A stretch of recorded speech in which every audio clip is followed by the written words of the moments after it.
If we look at the life of Moses, he encountered various situations and encounters. But the biggest encounter he had in his life is when he is confronted with the truth that he is not a son of Egypt. He has been living a life of leisure and pleasure while his people suffered a life of slavery and despair. Now, can you imagine you lived with your family, your rich family, 17 years of your life, and for those 17 years, your real family were the servants that were serving you while they were living a life of terrible misery. That brings a bit of heartache to know that your family suffers while you live it up. You may have been living a comfortable life, but God is now calling you to a life where you will go out of your comfort zone to help those that are suffering. God has started something in your life right now, and he intends to finish this with you. Now, I believe that after Moses found out his family is working out there, I can only imagine that he starts to associate with the Israelites. One day, he saw an Egyptian beating up one of them to death. Now, here is when Moses had the power struggle that will determine the rest of his life. In a situation like this, Moses could have left, even though it would have ended in the result of the death of his own people. He could have easily ended his journey with God and not finished the purpose. But Moses was stirred up to do what was right and finish what God had started in his life.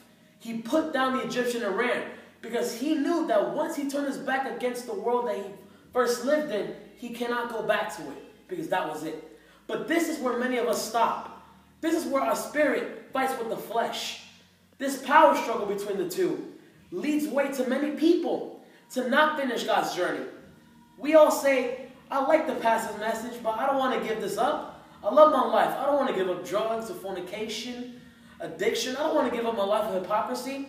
I love the best of both worlds. But let me tell you something. If you're lukewarm, you're probably living in one world. Because if you really love God, you will make the sacrifice. Like Moses, he chose to cross the line and defy society because he believed in God. I could have talked about Moses' harder decisions like opening the Red Sea or hitting a rock with a staff and making water spill out. But you see, it's in the beginning that many people lose it and not finish what God has started in his life. But get this, Moses.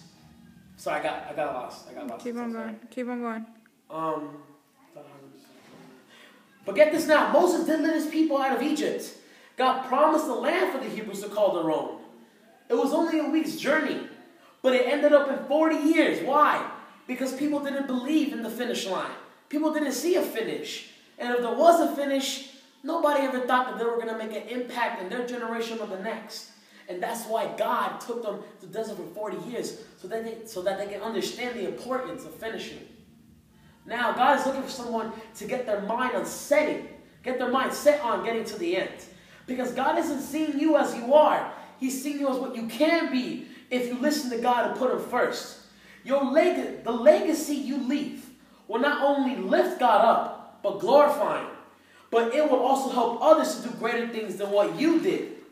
Just like with Jesus and the disciples, our legacy will not only determine how we finished and why we finished, but it will lead others to get to their starting line and know that they can finish.